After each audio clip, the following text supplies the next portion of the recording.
即係基甸佢嘅兒子點樣嚟到係去有呢一個嘅兄弟之間嗰個嘅爭拗，甚至為咗要爭權咧，而嚟到係去殺咗自己啲兄弟。咁啊，兄弟之間就出現咗呢啲嘅問題。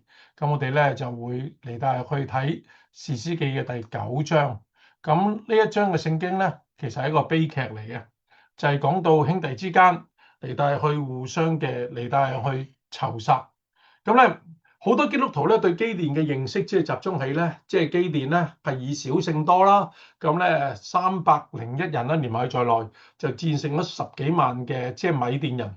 咁啊，後尾啲人就立佢咧作王，但係佢話我唔好有用話耶和華管理你啦咁樣。咁啊，表面好似好好，但係其實咧佢嘅生活就慢慢嘅墮落啦。上次我哋睇到咧，即係失敗之父係咪就係因為成功？咁啊，基甸咧，佢面對以法蓮人對佢嘅挑戰，好似都幾謙讓，即係溫柔嘅回答，熄去咗佢哋嘅怒火。咁但係其實係有個政治裏邊嘅考量嚟嘅，因為以法蓮支派咧係好強盛，所以對佢嗰個嘅管理咧係有幫助嘅。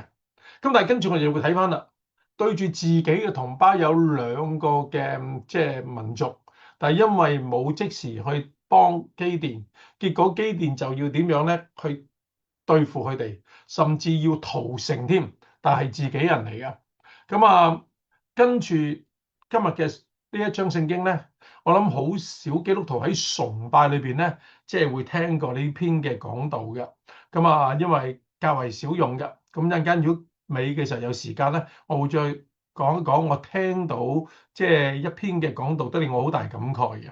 咁咧，我哋今日就見到基甸嘅家庭裏邊咧，佢啲仔女點樣互相殘殺、同室秋鍋嘅悲劇。好啦，我哋上次睇到基甸佢嘅生活慢慢腐敗啦，佢有眾多嘅妻妾，所以咧佢嘅妻妾為佢生下咗70個嘅兒子。咁咧佢自己已經當自己係一個王咁樣噶啦，因為佢就係受住迦南宗教嘅影響，咁咧就有好多嘅妻妾。佢冇吸取歷史嘅教訓喎。嗱，唔好忘記佢哋嘅即係祖先啦，信心之父亞伯拉罕咧都有3個嘅太太啦。咁咧特別頭嗰2個咧生下嘅兒子咧都產生問題啦，以實瑪利同埋以撒係咪？好啦，咁仲有就係以色列，即係雅各啦，有4個嘅太太，但係亦都因為咁嘅緣故，大家有爭拗啦，佢嘅孩子亦都產生問題啦。咁所以多妻咧帶嚟嘅唔係幸福，係一個嘅禍患。但係佢冇吸取教訓，咁咧於是就帶嚟咗咧，即係下一代嗰個嘅問題啦。咁呢70個兒子只有2個兒子嘅名被提及，呢個就係亞比米勒同埋約坦。好啦，我哋先睇一睇咧政客嘅宣傳。第9章一開始嘅時候咧，作者就以耶路巴力嘅兒子嚟到去描繪亞比米勒。咁如果你留意到耶路巴勒呢個名詞喺呢一章裏邊咧不斷嘅嚟到出現，咁耶路巴力係點解啊？就係讓巴力同佢自己嚟到去爭論啦。第9章表面睇上嚟就係一個家庭裏邊嘅內鬥，但係其實亦都係源於耶和華同巴力之間嘅爭戰。亞比米勒同佢嘅父親一樣係一個精明嘅政客嚟嘅，基甸係一個好精明嘅政客。佢用美麗嘅言辭嚟到收買自己外祖父嘅家族，以便咧佢可以嚟到去接收呢個管理大權。佢向外祖父嘅家族發出2個嘅呼籲。好，我哋今日好辛苦啊，二娃啦，因為幾多經文要讀嘅。咁咧就係士師記第9章嘅第1到第3節。耶路巴力的兒子亞比米勒到了示劍，見他的眾母舅，對他們和他外祖全家的人說：請你們問示劍的眾人說，是耶路巴力的眾子70人都管理你們好呢，還是1人管理你們好呢？你們又要紀念我是你們的骨肉。他的眾母舅便將這一切話為他說給示劍人聽，示劍人的心就歸向亞比米勒。他們說：他原是我們的弟兄。呢個呼籲就好似咧叫人投票選賢能咁樣啊。咁啊，香港咧當然你冇得去選特首啦，雖然基本法裏邊咧係有嘅。咁啊，但係你可以選啲咩咧？以前仲可以好自由地咧去選一啲嘅議員啊代表你啦。咁啊，但係而家你知道啦，個投票率咁低，點解咧？因為嗰啲係咪賢能咧咁樣？啊，而家喂一個中文大學嘅即係教授啊，醉駕撞咗啲車，然不顧而去，而家俾人哋拉咗啦，但係若無其事㗎，其實犯咗好多罪啊，係咪先？咁呢啲係咪賢能咧咁樣？好啦，無論點，而家你留意到，佢就嚟到去同我哋講，佢話咧，你哋想70個人管理你好啊，定還是係一個人管理你好咧？佢就要引起嗰班嘅人嘅自私心。咁咧，佢冇將以色列人嘅和平統一成為佢首要嗰個嘅考慮。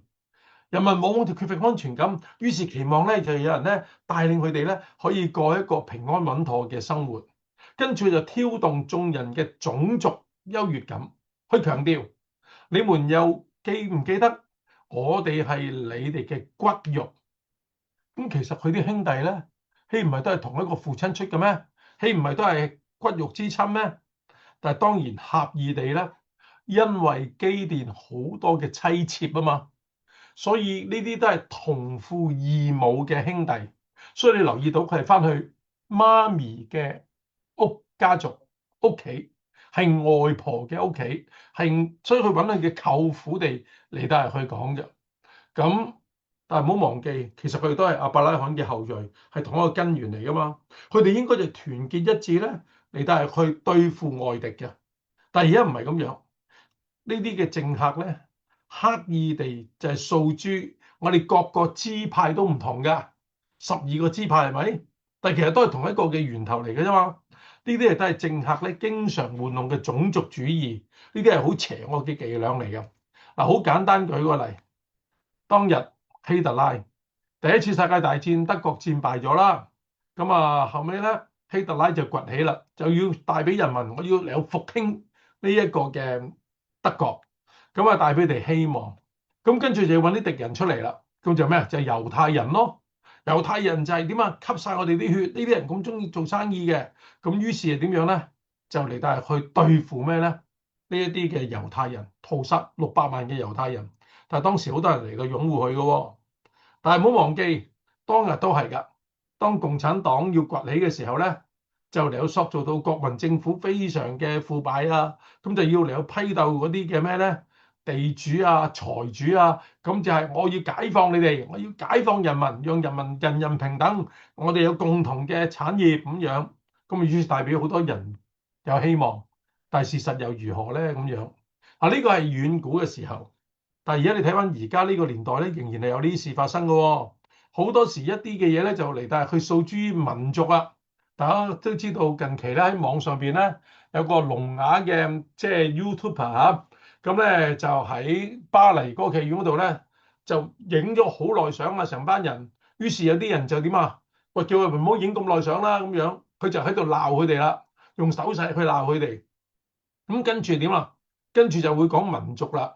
揾手機指示嗰個嘅即係5星國旗，就話我哋中國人係最優秀嘅，你點解要嚟到欺負我哋中國人咧？咁樣啊，呢個就係挑起咧嗰個民族嘅情緒。其實呢啲就係好多人慣常嘅伎倆。咁咧，同樣呢啲嘅情況咧，都出現喺今日英國嘅華人教會裏邊喎。即係好耐以前，即係已經建立嘅英國嘅華人教會咧，可能係嚟自國內一啲嘅人。但係呢幾年裏邊多咗好多香港嚟嘅人咧，佢哋咧就可能咧就唔會覺得係咁需要接納呢班嘅人。咁啊喺我哋住嗰區裏邊都有啲嘅教會咧係已經分開咗，即係我哋香港人融入唔到啦，又或者好似感覺到唔受重視，於是咪出嚟建立新嘅教會咯。咁所以呢度留意到，當然因為唔同嘅文化背景喺牧養上邊分開係好嘅。但係彼此之間就絕對唔應該有仇視嘅態度，呢個係應有之義啦。好啦，亞比米勒就讓眾人咧清楚知道，佢係嚟自統治嘅家庭，我係基甸嘅後裔，我爸爸就係基甸啦，所以有足夠嘅資格嚟到去成為下一個嘅統治者。亞比米勒嘅呼籲咧就產生咗正面嘅效果啦，於是眾人就選咗出嚟做首領，呢個就係所謂民主選舉啊。但係當然，我哋知道民主選舉咧並唔能夠解決一切嘅問題。咁啊，希特拉都係民主選出嚟嘅，所以我哋要好小心去分辨。咁啊，但係仍然有民主好過係冇民主噶嘛。你諗下當日台灣嘅陳水扁佢高票當選，咁啊成為台灣之子啊嘛。但係後尾原來發現佢貪污嘅時候，咁下一屆咪可以用選票咧趕佢落台咯，咁啊讓第二個人嚟帶佢接手咯。咁所以你留意到，原來冇一個嘅政治制度係最穩固嘅。呢班嘅示劍人都係選咩咧？選阿比米勒出嚟帶去做王嘅。咁但係我哋留意到，其實最重要嘅、最好嘅就係神權管理，但係唔係伊朗嗰種，真係我哋所相信嘅神去管理我哋啦。好啦，我哋自己睇到整個過程裏邊咧，佢哋唔係以大眾嘅利益為前提，更加睇到啲正義志人物咧，可以咧藉住好美麗嘅修辭宣講，挑起人基本嘅慾望，而達到控制人民嘅目的。阿比米勒因為佢嘅出生非常嘅卑微，佢嘅母親咧係視為奴隸嘅，係一個女嘅奴隸嚟嘅，所以佢更加想成為領袖咧，擺脫佢呢個嘅卑賤嘅背景。咁下一次我哋睇耶弗他咧都有類似咁嘅情況。好啦，我哋一齊嚟睇士師記第9章嘅第18節。你們如今起來攻擊我的父家，將他眾子70人殺在一塊磐石上，又立他婢女所生的兒子阿比米勒為示劍人的王。他原是你們的弟兄。嗱，呢一度就係走甩咗，一陣間我哋會睇嘅一個嘅仔，最細嘅仔叫約坦，就嚟得去指責呢班示劍人。佢就講出點解要立我爸爸基甸婢女所生嘅兒子阿比米勒咧？婢女呢個字可以直譯叫妾。嗰個時代，如果主人咧冇兒女嘅時候咧，妻子可以將佢嘅婢女咧俾自己嘅丈夫，即係佢哋就係做咩咧？係代母，等佢同佢發生關係之後咧，就嚟帶入去生下佢嘅孩子，就屬於佢父親嘅。記唔記得當亞伯拉罕佢晚年嘅時候都未有細蚊仔，咁啊撒拉咧就叫婢女夏甲咧就同自己嘅丈夫發生關係，咁結果夏甲咧就生咗以實瑪利。咁嘅時候，夏甲就由婢女咧變成為妾侍啦。所以基甸其實唔好忘記，佢唔係冇仔女，佢已經有眾多嘅兒女啦。但係都仍然將自己嘅婢女變成為自己嘅妾侍，可以見到佢嘅生活係幾咁糜爛同埋放縱。好不幸地，我認識一啲嘅人，除咗出邊咧，即係有不同嘅同異性嘅發生關係，就算連屋企自己嘅菲傭咧，都俾佢嚟帶去即係搞發生關係，呢個好可悲嘅。基甸就成為喺家庭裏邊嘅罪魁禍首，佢直接娶妻妾嚟去展示自己嘅權力。呢個唔單單係佢不敬虔嘅表現，亦都間接成為自己家族滅亡嘅原因。佢肯定想保住自己家庭嘅勢力同埋尊榮，但係阿比米勒咧嘅叛逆就使到基甸一切嘅努力就付諸於流水。阿比米勒出身卑微，但係好想人嚟去賞識、尊崇佢，故此佢就要攀高位。佢父親嘅死亡就成為佢爭取權力嘅最佳跳板啦。好啦，我哋睇下點樣嚟帶去奪權咯。好，我哋睇睇士師記第9章嘅第4節。就從巴力比利土的廟中取了70舍客勒銀子給阿比米勒。阿比米勒用以僱了些匪徒跟隨他。好啦，咁啲示劍人就好好啊，咁我哋一個人管我哋好過70人管啦，而且你係同我哋有血緣關係嘅，咁於是就好，我哋擁你為王啦。咁於是就喺嗰啲廟裏邊咧，攞咗70舍客勒俾阿比米勒啦。阿比米勒就點樣咧？就攞呢啲錢咧嚟帶去僱用一啲嘅匪徒、一啲嘅匪類嚟帶去跟隨佢。咁俾錢佢咧，就表示支持佢啊嘛。但係啲金錢嘅來源原來係嚟自巴力比利土呢個地方，就係阿比米勒策劃要殺自己兄弟嘅地方，係拜偶像嘅地方。呢啲拜偶像嘅敬拜者，竟然成為佢強力嘅支持者啊！呢個你諗下幾可悲啦！即係話巴力已經完全控制晒咧基甸嘅家族。而呢啲人咧，佢哋係冇正確嘅道德觀念。喺基甸同埋米甸人爭戰之中咧，巴力戰敗咗。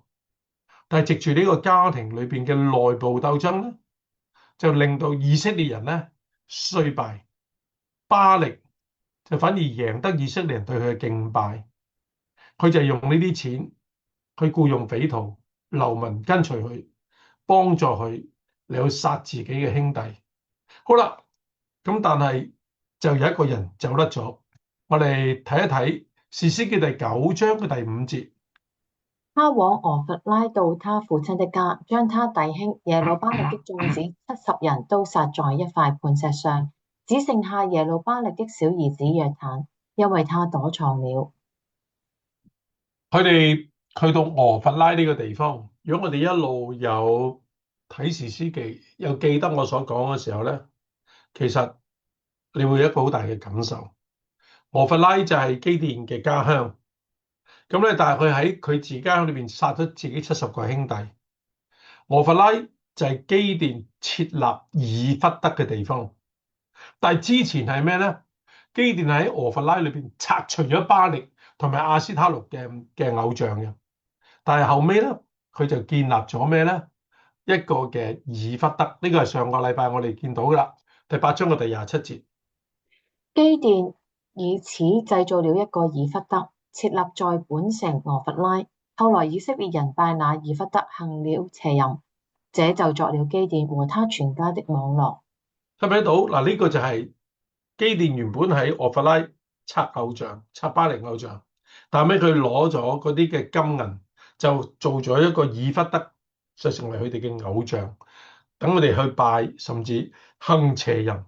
但係而家呢個地方更加係佢自己嘅兒子70個兒子被殺嘅地方，所以我哋喺度見到以色列人咧，最可怕嘅敵人咧，原來唔係迦南人，係自己人。咁啊，而家今日啱啱7月1號啦，香港回歸啦。記得彭定康臨走嘅時候都話到，香港有一日如果佢衰落嘅時候咧，唔係衰落喺外人嘅手上邊，往往就係喺翻自己香港人嘅手上邊。咁嘅時候，呢句説話你覺唔覺得有一定程度嘅正確咯？嗱，某程度咧，亞比米勒咧，即係就嗰70個兄弟咧，只係值咩啊？70舍客勒。即係咧，一個人咧，只係值1個舍客勒啫。但係原來當日一個奴隸咧，佢嘅身價係值50舍客勒嘅。所以呢70個人嘅性命咧，係比啲奴隸嘅價值更加低。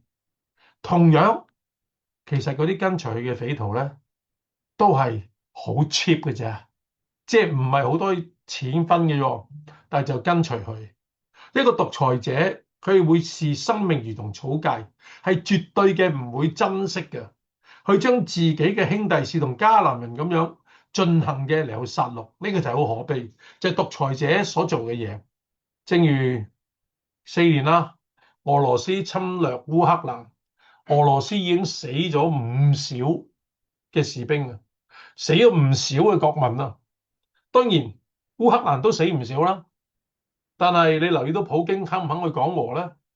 佢為咗自己嘅面子、自己嘅權力，佢絕對唔會去講和嘅。但係死嘅係邊啲人啊？就係自己嘅國民咯。同樣你留意到，喂，當日一啲嘅大躍進，哇，一畝田可以咧生產咧幾千萬嘅斤，即係咁好多好多嘅穀，呢啲嘅誇大，結果就令到幾千萬人咧餓死咗。跟住仲有就係我哋見到，即係6·4嘅時候，同樣有好多嘅人被殺。咁你留意到，原來有啲嘅人為咗鞏固自己嗰個地位嘅時候咧，就視生命，特別人民嘅生命咧，如同草芥，呢個係好可悲嘅。所以亞比米勒係一個好兇殘嘅人，佢只要達到目的嘅時候咧，佢就會不擇手段，甚至謀害人命，係在所不惜。可見當時社會上邊咧，冇人以神嘅標準作為行事為人嘅標準，因為十誡好清楚，不可殺人噶嘛，係咪先？呢個係謀殺嚟噶嘛，所以佢哋係完全嘅肆無忌憚，冇理會神嘅教導。呢個就係士師時代裏邊嗰種嘅悲哀。咁呢個一定會產生好多錯誤嘅決定，同埋帶嚟俾人民咧好多嘅悲劇。好啦，我哋再睇士師記第9章嘅第6節。示劍人和米羅人都一同聚集，往示劍橡樹旁的柱子那裏，立亞比米勒為王。亞比米勒殺咗自己啲兄弟之後咧，示劍咧嗰啲嘅人咧就要立佢為王啦。咁咧作者好肯定唔認同亞比米勒呢個嘅行為，所以喺王嘅加冕呢一個嘅描述裏邊咧，即係簡單一句啫。但我哋睇到加冕嘅地方喺邊啊？就係喺示劍橡樹旁邊嘅柱子，呢個多數就係拜亞舍拉柱子嘅神壇。可見信奉異邦偶像嘅風氣咧，已經蔓延得好厲害。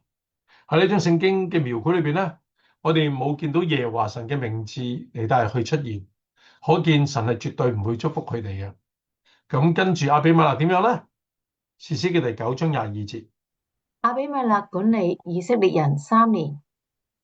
作者好強調呢一點，就讓我哋睇到咧，佢將亞比米勒同其他嘅士師相互比較。亞比米勒就管理咗以色列人3年啦。亞比米勒殺咗自己啲兄弟，但係最細嘅兒子咧，基甸嘅兒子叫約坦，佢就流亡啊。咁咧呢一個嘅兒子，因為佢走甩咗，就免去殺生之禍。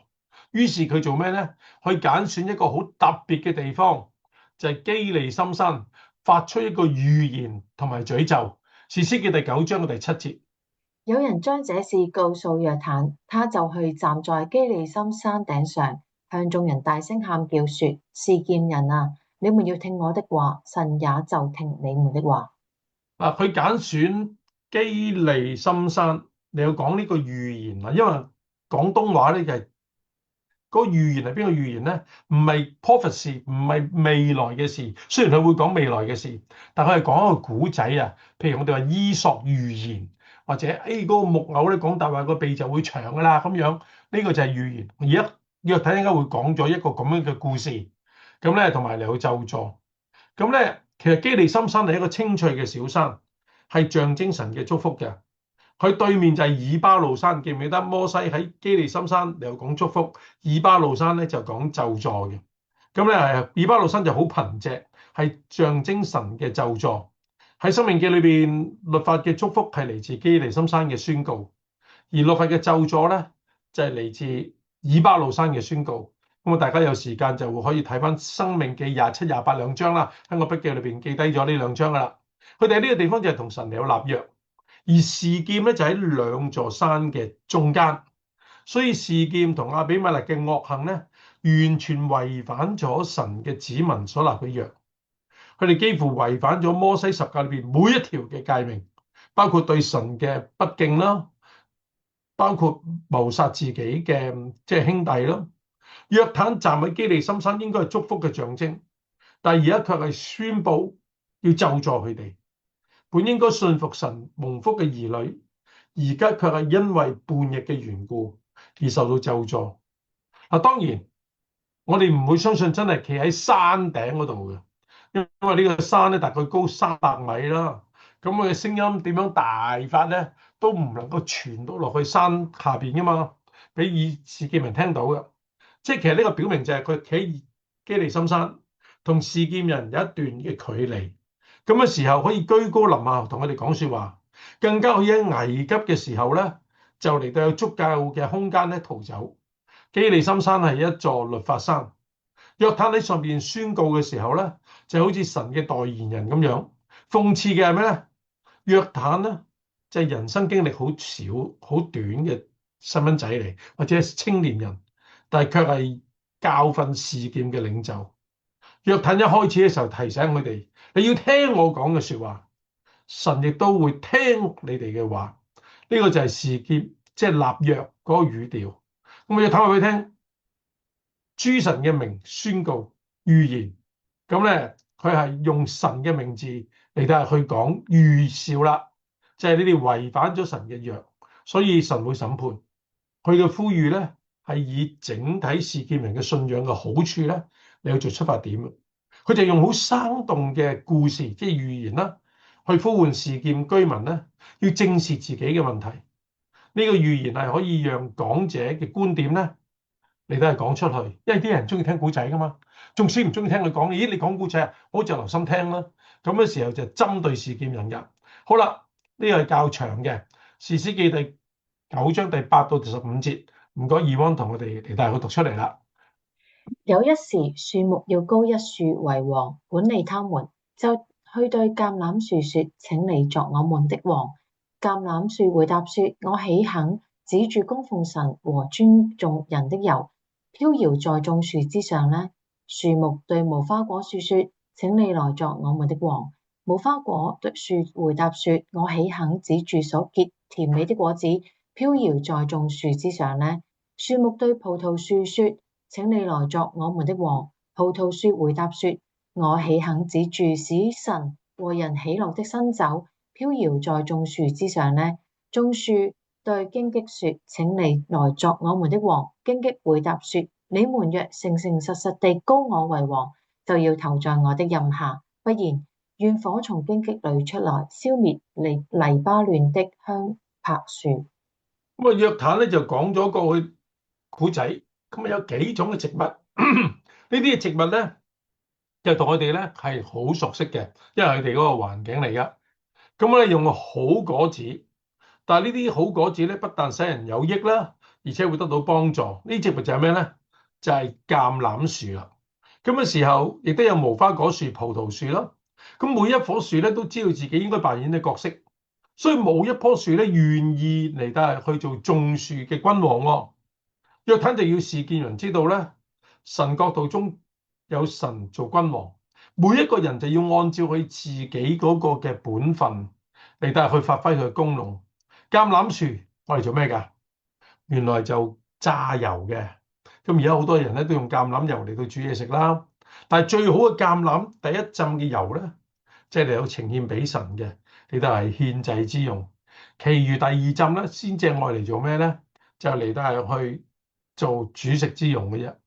咁啊，所以咧，佢話喺眾樹之上嚟到飄搖係咩咧？就係話我要去管理嘅意思。咁橄欖樹就認為我尊重神，比尊重人行使呢個管治權更加重要，所以我唔會做王啦咁樣。咁跟住咧就係無花果樹咯。好啦，無花果樹係點樣咧？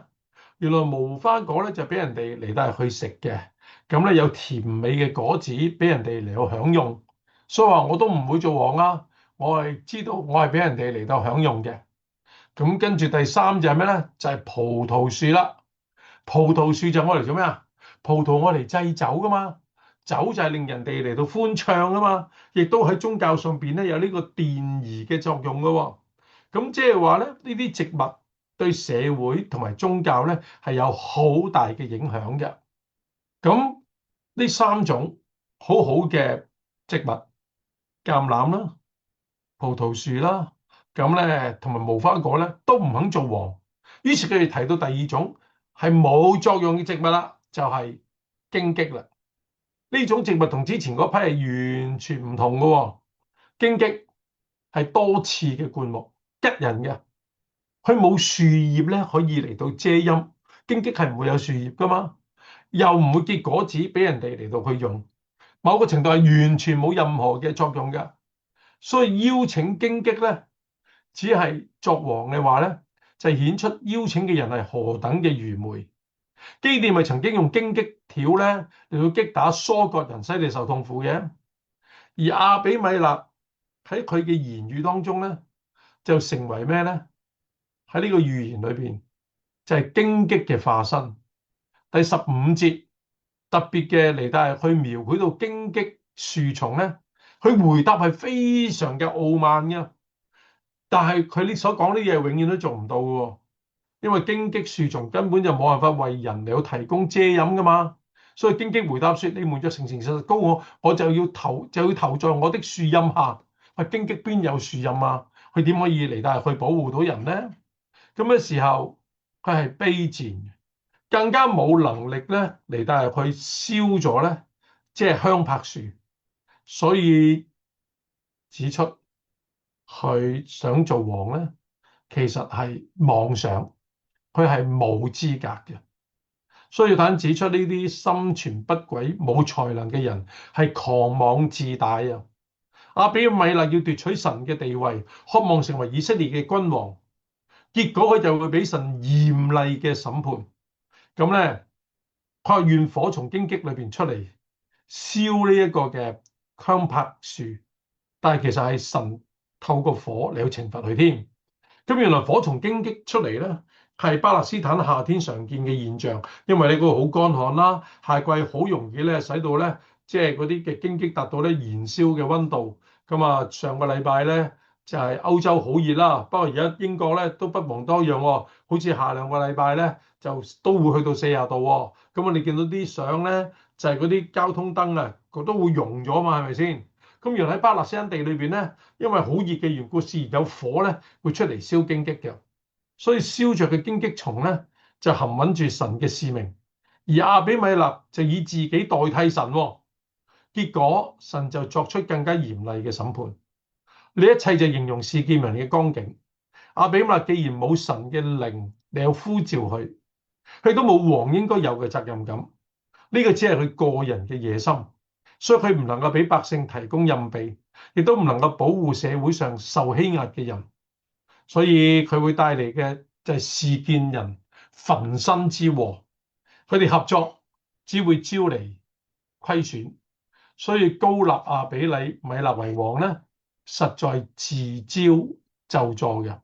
好，我哋再睇第16節到第20節，16到20節。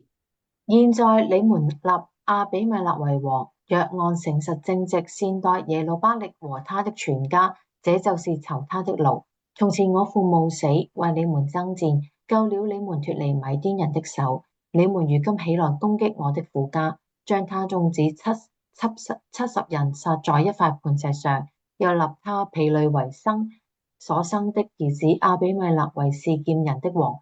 他原是你們的弟兄。你們如今若按誠實正直待耶路巴力和他的全家，就可因亞比米勒得歡樂，因他也可因你們得歡樂。不然願火從亞比米勒發出，消滅示劍人和米羅眾人；又願火從示劍人和米羅眾人出來，消滅亞比米勒。但約坦講完嗰個嘅故事嗰個預言之後咧，佢就作出解釋，然後就講預言啦。呢個預言就係 prophecy，即係未來會發生嘅事。佢指出亞比米勒咧用唔誠實嘅手段嚟奪取咗嗰個權力，去指責示劍人，你哋係忘恩負義，因為我爸爸基甸冒死為你哋爭戰，使到你哋脫離咗米甸人嗰個嘅壓迫。但係而家你佢係為一己之利，恩將仇報，將基甸嘅眾子藉住亞比米勒嚟得去殺咗。佢更加指出被殺者都係你哋嘅兄弟嚟㗎，點解你要咁樣做咧？但係佢更加預言亞比米勒同示劍人咧都會有內訌，甚至會互相殘殺。跟住佢就繼續逃亡啦，逃避佢弟兄嘅追殺。第九章第21節。約坦因怕他弟兄亞比米勒，就逃跑來到比爾，住在那裡。嗱，比爾可能就係喺耶路撒冷以北大概13里嘅地方啦。亞比米勒嘅管治範圍咧，可能唔係好大，係唔超出約旦河西馬拿西半支派嘅地方。所以呢一章提到各城咧，都係喺示劍城嘅附近。所以約坦就逃到南方嘅比爾去咧，就已經離開咗亞比米勒個勢力範圍啦。約坦指責示劍居民，佢唔會受到嗰啲群眾嘅歡迎㗎。唔通你諗下示劍人聽咗之後會有反省咩？然後咧就會去同約坦咧嚟到講對唔住咩？絕對唔會。佢係大屠殺嘅唯一嘅幸存者，雖然佢逃走避免咗殺身之禍，但係仍然係一個勇者。佢有好大嘅勇氣站出嚟對抗呢個獨裁嘅兄弟同佢嘅跟隨者。佢係以一敵咁多嘅人。約坦孤單嘅聲音一字一句嘅刺中咗示劍人嘅良知。當日亞比米勒嘅宣講深得民心，係咪？我哋係有血緣嘅關係，70個人管理好定我一個人管理好咧？咁樣咁但係佢所講嘅佢係唔對咯。我就諗緊，即係周幸彤佢而家坐監，但係喺庭上邊所發表嗰個嘅論述，卻係鏗鏘有聲。仲有過去六四嘅呢一年，黃丹講六四示威咧，佢就話到最感人嘅畫面係咩咧？就係香港出現嘅零星嘅悼念者，佢哋只係好低調嘅行為藝術，有啲只係俾手勢，有啲只係攞住一束嘅鮮花，有啲只係念誦經文，表面上睇上嚟係好溫和嘅舉動展現出嚟，但係其實有莫大嘅勇氣，而且冇組織化嘅情況底下咧，佢都係以個人嚟到去做單位，咁啊嚟到呢個嘅悼念活動，佢先係真正嘅英雄。所以即係今日有陣時一啲嘅弱勢嘅人，但佢講嘅嘢咧，反而係乜嘢咧？係更加嘅正確，呢個好大嘅可悲。咁啊好啦，咁啊阿比米勒咧就管理咗以色列人3年啦。但我睇到預言點樣嚟，但係去實現咧咁樣。咁嗱呢一個阿比米勒管理以色列人3年咧，嗰個描述好似佢成為士師嘅一位，但係呢個係其實作者嘅反諷刺嚟嘅。佢管理以色列人3年裏邊，我哋既睇唔到咧神嘅呼召，亦都睇唔到有神嘅信息，而唯一睇到神嘅出現咧，就係神讓佢哋彼此之間出現問題。我哋睇睇23、24兩節。神使惡魔降在亞比米勒和示劍人中間，示劍人就以詭詐待亞比米勒，這是要叫耶路巴力70個兒子所受的殘害歸於他們的哥哥亞比米勒，又叫那流他們血的罪歸於幫助他殺弟兄的示劍人。9章23節就係亞比米勒失敗嘅開始，呢度好清楚指出係神嘅工作。因為神係容讓惡魔降喺亞比米勒同埋示劍人之間，呢個亦都回應咗約坦咧對示劍同埋亞比米勒嘅預言。呢個只係話神使惡魔降在，佢冇話惡魔係從神嗰度出嚟啊，即係話惡魔可能係一種心靈嘅狀態，甚至係疑恨嘅靈啊。咁啊，使到佢彼此之間有心病，互相對抗。亞比米勒冇能力，而且狂妄自大，所以佢統治之下咧，點會有好嘅結果咧？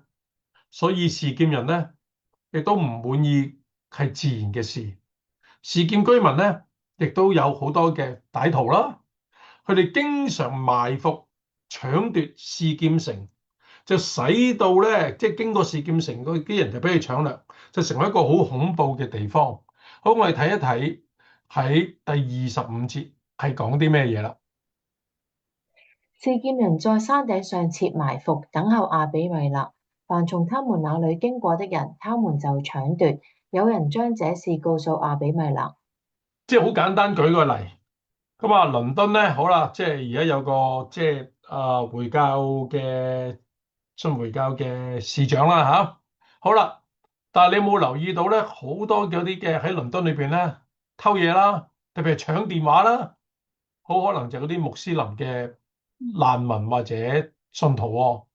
咁即係點啊？咁啊令到倫敦咧，哇個治安係好唔穩固喎。我哋去親倫敦都要好小心自己啲銀包啊，係咪先？咁但係呢班人就好唔俾面呢一個嘅市長咯。咁而家留意到示劍人咧點樣咧？就嚟到係去喺山頂埋伏，咁啊等候亞比米勒。咁啊亦都咧嗰啲人如果要經過嗰個地方裏邊咧，就嚟到係去搶奪佢哋嘅嘢。咁於是人就去話俾亞比米勒聽，喂唔掂喎，咁嘅時候影響緊我哋嘅經濟喎，有影響緊我哋嘅聲譽喎。好啦，另外一個嘅敵對勢力咧，亦都乘機興起上嚟啦，就係以別嘅兒子叫迦勒。咁啊，當然同進入去用信心進入去迦南地迦勒係完全唔同啦，即係同名啫，係以別嘅兒子迦勒。佢嚟到示劍咧，就想奪取亞比米勒嗰個政權。咁你迦勒同亞比米勒同樣係拜偶像嘅人，同樣玩緊嗰個手段，就係講我哋嘅血緣、我哋嘅關係、種族嘅優越，你都係去提醒示劍人。好，我再嚟有睇，即係第26節到第29節。以別的兒子迦勒和他的弟兄來到示劍，示劍人都信靠他。示劍人出城到田間去，摘下葡萄，端酒，設擺筵宴，眾他們神的廟中吃喝。咒詛亞比米勒。以別的兒子迦勒說：亞比米勒是誰？示劍是誰？使我們服侍他呢？他不是耶路巴力的兒子嗎？他的幫手不是西布勒嗎？你們可以服侍示劍的父親哈末的後裔，我們為何服侍亞比米勒呢？惟願這民歸我的手下，我就除掉亞比米勒。迦勒又對亞比米勒說：增添你的軍兵出來吧。睇到另外一個嘅敵對勢力出現啦。呢個敵對勢力係乜嘢咧？就係迦勒。喺議會裏邊嘗試用自己同示劍人嘅關係咧較為密切，想嚟到推翻亞比米勒嘅政權。因為啲示劍人都開始對亞比米勒咧不滿咯。佢依然用自己嘅血緣嚟去支持佢嘅政治訴求。喂，呢個咪就係亞比米勒曾經用過嘅招數咯。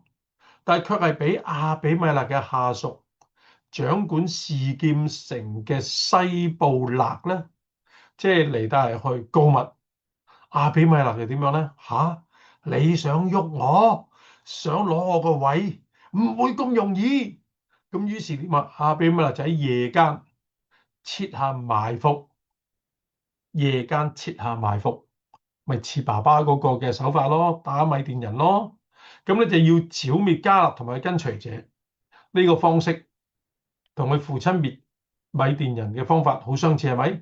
佢將跟隨者分成4隊。當日爸爸係將300人分成為3隊啊嘛，從唔同嘅路徑咧嚟帶去擊殺呢班嘅示劍人。好，我哋睇一睇即係呢一個嘅過程啦。第9章30到34節。邑宰西布勒聽見以別的兒子迦勒的話，就發怒，悄悄的打發人去見亞比米勒，說：以別的兒子迦勒和他的弟兄到了示劍，煽惑城中的民攻擊你。現在你和跟隨你的人今夜起來，在田間埋伏，到早晨太陽一出，你就起來闖城。迦勒和跟隨他的人出來攻擊你的時候，你便向他們見機而作。於是亞比米勒和跟隨他的眾人夜間起來，分作4隊，埋伏等候示劍人。大家有冇留意呢一段嘅記載咧？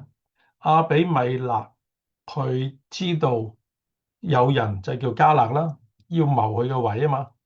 咁但係你有冇留意到，一切係由邊個主宰啊？係佢嘅即係僕人啊，西布勒去通知佢。仲係西布勒咧教佢點樣做嘅。佢話到嗱，你點咧？你就要埋伏，咁咧喺夜間裏邊，咁咧然後咧誘惑佢哋出嚟攻擊你，咁然後咧你就點樣對付佢啦？咁喺呢段經文裏邊咧就記載得好清楚啦。咁於是咧，即係呢一個所謂嘅王，原來係聽命於佢嘅臣僕呢個嘅邑宰西布勒。咁佢就跟住點做咧？好，我哋好快嘅嚟到睇35到41節。以別的兒子迦勒出去，站在城門口。亞比米勒和跟隨他的人從埋伏之處起來。迦勒看見那些人，就對西布勒說：看啊，有人從山頂上下來了。西布勒說：你看見山的影子，以為是人。迦勒又說：看啊，有人從高處下來，又有一隊從米噩利尼橡樹的路上而來。西布勒對他說：你曾說亞比米勒是誰，叫我們服侍他？你所誇的口在哪裏呢？這不是你所藐視的民嗎？你現在出去與他們交戰吧。於是迦勒率領示劍人出去與亞比米勒交戰。亞比米勒追趕迦勒，迦勒在他面前逃跑，有許多受傷仆倒的，直到城門。亞比米勒住在亞魯瑪。西布勒趕出迦勒和他兄弟，不准他們住在示劍。但我哋就唔詳細去睇呢一個嘅戰爭啦。咁其實如果我讀呢啲經文就已經好清楚啦。你留意到其實一切咧都係咧佢亞比米勒嗰個臣僕咧，佢係做兩頭蛇啦。咁咧佢就話俾你聽：喂，你出嚟啊！亞比米勒跟隨嘅人咧，而家會嚟帶去伏擊你啊！咁樣咁咧，然後西布勒佢話到你要去對付呢啲人喎。咁啊，迦勒見到咦，高上邊好似有人喎。佢話：嘿，嗰啲係影嚟嘅啫。咁後尾啲人衝到落嚟嘅時候，咁點解你唔出去同佢打仗啊？咁樣，咁你咪曾經講過嘅，亞比米勒係邊個啊？叫我哋要服侍佢，而家你豈唔係要去喐佢咩？咁樣，咁結果佢出去打仗啦。咁結果迦勒就輸咗，咁咧佢要逃跑啦。咁好多人咧就受傷暈倒啦。咁直到城門。咁跟住亞比米勒就住喺亞魯嗰班呢度亞魯馬。咁啊，西布勒就趕出咗迦勒同佢兄弟，就唔准佢哋嚟去住示劍。咁呢個過程其實都唔難解釋嘅，我睇啲經文就可以啦。第41節，示劍人希望亞比米勒去幫助佢哋可以復興，但係失望啊嘛。甚至亞比米勒冇將行政中心啊，你有冇留意到放喺示劍呢個地方，而係放喺亞魯馬。呢個就顯示緊佢哋之間咧，其實係已經有嫌隙啦。好啦，我哋再嚟帶去睇一睇，即係嗰個嘅戰爭繼續落去。咁啊，今日嘅經文係多啊，所以辛苦以汪同我讀出嚟，好冇？次日，民出到田間，有人告訴亞比米勒，他就把他的人分作3隊，埋伏在田間。看見示劍人從城裏出來，就起來擊殺他們。亞比米勒和跟隨他的一隊向前衝去，站在城門口。那2隊直闖到田間，擊殺了眾人。亞比米勒整天攻打城，將城奪取，殺了其中的居民，將城拆毀，撒上了鹽。示劍樓的人聽見了，就躲入巴力比利土廟的衛所。有人告訴亞比米勒說，示劍樓的人都聚在一處。亞比米勒和跟隨他的人就都上撒門山。亞比米勒手拿斧子，砍下一根樹枝，扛在肩上，對跟隨他的人說：你們看我所行的，也當趕緊照樣行。眾人就各砍一枝，跟隨亞比米勒，把樹枝堆在衛所的四圍，放火燒了衛所，以致示劍樓的人都死了，男女約有1000。你睇到啦，當日係示劍嘅人咧，係擁戴亞比米勒為王嘅，但係經過幾年，大家關係唔好啦。而家咧示劍咧就要反亞比米勒，但係俾亞比米勒咧同佢嘅跟隨者知道，咁於是就嚟到去殺示劍人。咁啊示劍人唔夠打咧就走啦。咁啊去咗邊度咧？就去咗啲廟裏邊啦。咁咧就係嚟到希望佢哋嘅神咧，即係可以嚟到去保護佢，就係巴力比利土廟啦。咁啊，但係喺呢個嘅廟裏邊咧，亞比米勒知道就話好，於是佢點啊？帶頭即係砍一棵嘅樹落嚟，咁你叫所有啲人跟隨我，每人都斬一啲嘅樹，點樣咧？就用放火燒死晒喺呢個嘅廟裏邊所有嘅示劍人，死嘅大概係1000人。我哋睇到呢啲外邦人同化咗嘅以色列人，渴望咧外邦嘅神廟可以保護佢啊嘛。咁但係呢啲假神完全冇能力去拯救佢哋。巴力比利土廟咧出現，就俾我哋見到以色列人咧，其實佢哋嘅信仰已經遠離咗神啦。即係佢哋投靠嘅係巴力。咁亞比米勒竟然咧得到勝利之後，嗱，因為神係讓佢懲罰嗰啲邪惡嘅示劍人，因為我哋行咗不公義嘅事，助紂為虐，係幫助亞比米勒殺70個嘅無辜嘅人。佢哋更加經常嚟，但係去搶掠殺人啦，所以佢哋受住應得嘅刑罰。亞比米勒喺衛所四周堆起柴火，燒死佢哋。呢個豈唔係應驗咗？記唔記得約坦所講嘅預言咩？我再睇翻嗰句預言啦，第9章嘅20節。火從亞比米勒發出，消滅示劍人和米羅眾人。睇唔睇到？原來約坦就宣告咗呢一個嘅預言，就係亞比米勒用火燒示劍，佢毀滅咗父親嘅家鄉俄弗拉作為開始，就焚燒媽媽即係外家嗰個嘅城鎮示劍作為結束。呢位未曾經過神膏立或者受命嘅君王，不但冇保護自己嘅人民，反而使到佢哋陷入毀滅嘅結局。喺拆城嗰個嘅策略裏邊咧，同父親基甸喺私人嘅戰爭裏邊所用嘅戰術咧係好相似嘅。咁記唔記得？即係基甸後尾就要嚟帶去對付翻自己嘅同胞，都係拆咗佢哋嘅城門啊嘛。好，我哋再睇即係呢一段嘅經文係講亞比米勒嘅結束，所以你留意到真係有其父就必有其子啊！火從亞比米勒發出，就消滅示劍人同埋米羅人啦。好啦，亞比米勒就好想乘勝追擊，想再攻下咧提備斯城，佢就用同樣嘅策略嚟帶去圍城，要放火焚燒佢哋。當佢正在要走近嗰個城門放火嘅時候咧，有個女人咧就將一塊上磨嘅石掟落嚟，就剝穿佢嘅頭，佢頭骨就破裂啦。我哋一齊嚟到睇第9章嘅50到53節。亞比米勒到提備斯，向提備斯安營，就攻取了那城。城中有一座堅固的樓，城裏的眾人無論男女都逃進樓去，關上門，上了樓頂。亞比米勒到了樓前攻打，挨近樓門，要用火焚燒。有一個婦人把一塊上磨石拋在亞比米勒的頭上，打破了他的顱骨。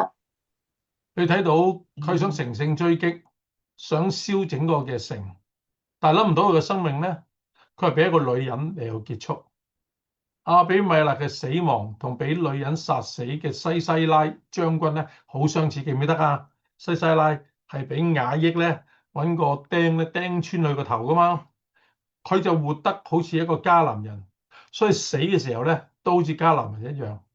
亞比米勒惡意嘅嚟去搶奪皇權，將70個嘅兄弟殺喺磐石上邊。而家佢就俾一個女人一塊石頭咧嚟帶去殺咗。第一塊石頭就係佢犯罪嘅標記，佢喺磐石上邊就殺咗呢70個嘅兄弟，啲血就流喺呢個磐石上邊。第二塊石頭咧就係神公義審判嘅記號，所以呢個絕對唔係巧合嘅。從基甸開始，以色列漸漸進入士師，唔成為士師，以色列人唔成為以色列人嘅光景。亞比米勒嘅故事雖然有士師嘅形式，充滿咗，卻係咩咧？士師嘅反面作為。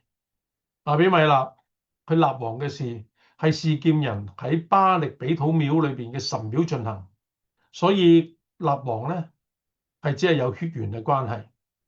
以色列人似乎忘記咗神先至係佢哋嘅君王。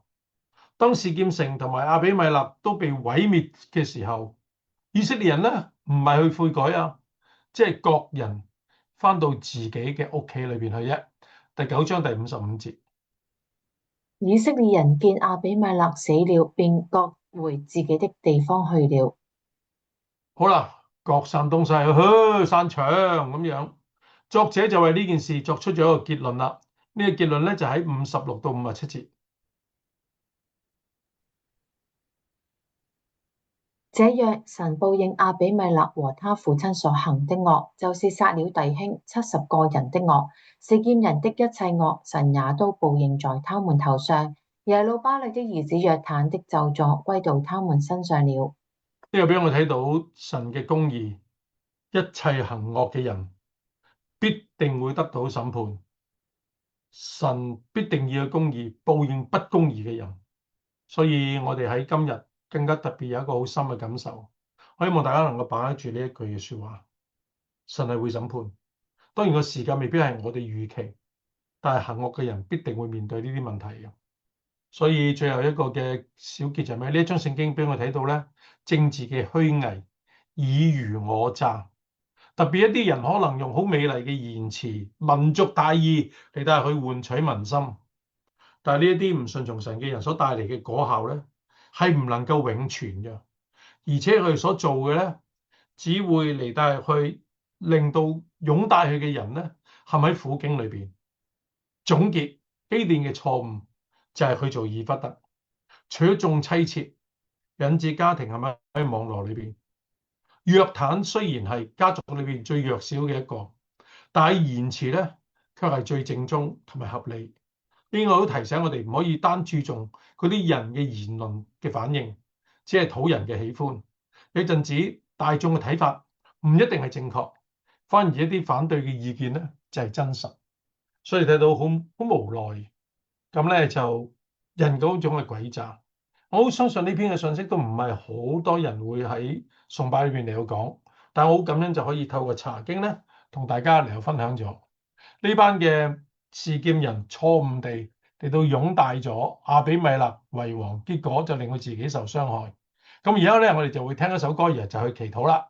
呢首歌就係快來擁戴為王，但係我哋擁邊個為王咧？就以我哋嘅神為王。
呢一首歌咧，即係好大嘅感受啦。我哋係擁戴邊個為王咧？咁樣咁咧就頭先咧就忘記咗咧，俾大家即係睇翻。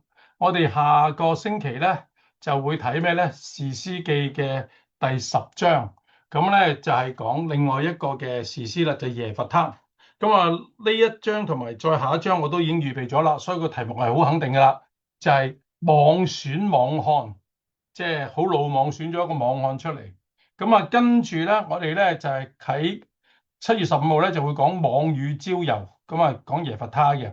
咁啊最尾嗰兩次咧，我預備緊㗎啦，我聽日就預備緊第14講㗎啦。咁啊嗰啲題目咧就暫時即係寫住先啫，因為我仲未寫講章嘅。咁啊，但係無論點，我哋咧就會即係睇完耶弗他咧，就會睇參孫啦。好，我哋一齊嚟帶佢低頭我哋禱告好。天父，我多謝你俾我哋有機會嚟帶去學習你嘅話語。所以我哋特別喺今日嘅日子裏邊嚟帶去查考亞比米勒，嚟帶去自立為王，即係睇到政治上邊嗰啲嘅奸惡虛假，甚至互相之間點樣嚟去爭權。求神你自己親自去幫助我哋。但係我哋有陣時要活喺呢個社會裏邊，我哋又唔能夠走得切喺咩地方，所以懇求神你幫助我哋有智慧地去面對，即係呢一啲嘅政治上邊嘅風雲。呢個教導我哋識點樣嚟帶去自處。讓我哋知道，原來只有神你先至係最值得我哋去擁戴。我哋只有被你去統治嘅時候，我哋先會得到真正嘅平安同埋福氣。求主你眷顧，亦都懇求你嚟帶去眷顧嗰啲被冤枉坐監嘅人，亦都懇求你嚟帶去審判嗰啲行不公不義嘅人。願意神你自己親自嘅恩待，讓我哋唔係淨係睇過去嘅歷史，亦都讓過去嘅歷史你嘅話語成為今日嘅提醒。多謝你，聽下者唔淨係祈禱交託，乃奉主得勝嘅名，阿門。咁亦都多謝大家啦，亦都希望喺 YouTube 裏邊嘅人咧會得到幫助。好，今日我哋就到呢一度。